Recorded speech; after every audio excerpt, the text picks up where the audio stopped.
Today in this video, I'm going to be responding to all the comments that have been left on my videos about some of my most popular takes on certain games, and I thought it'd be fun to actually respond in depth to a lot of these things as fast as I possibly can. So let's see how many I can get through. Friend, please, we all ask. Stop making these videos. We understand you don't like it, but up to this point. Saurian passed a moment where the former manager who stole $75,000. And you joke about it like that.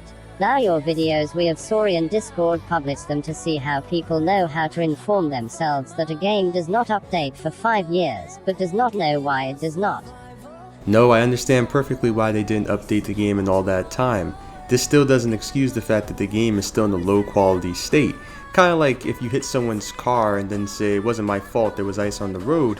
At the end of the day, you still get held responsible for the damage you caused. It doesn't just magically disappear, and this is the same standard I hold Saurian under. They charge people for their game, and therefore they make themselves open to valid criticism of the low quality.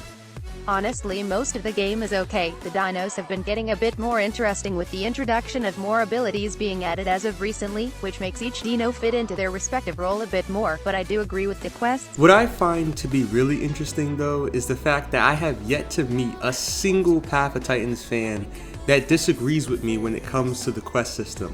Not a single one so far has been able to defend this system and say that it's actually a good idea that it's in place.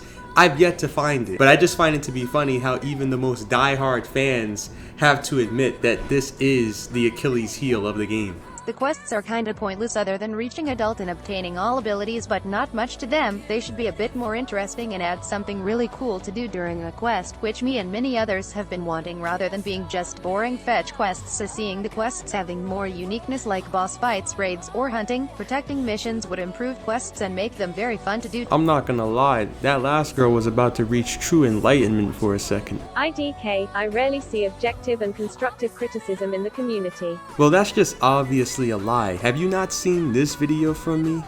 It's a masterpiece. It gives all of the best constructive criticism that a game can receive. Honestly, if you haven't seen this yet, I don't know what you're doing with your life, honestly, but that's just me. That's just me. Check that one out after this. They always say that the game is garbage and still play it though.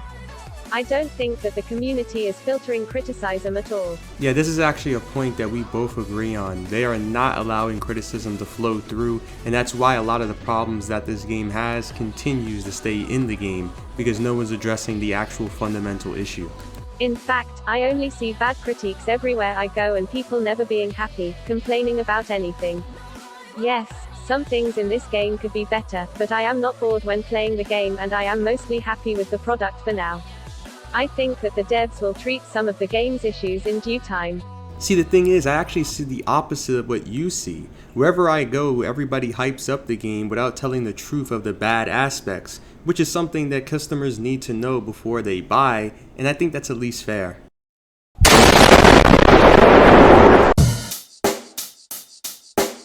Check the mic and make sure it sound right, boys.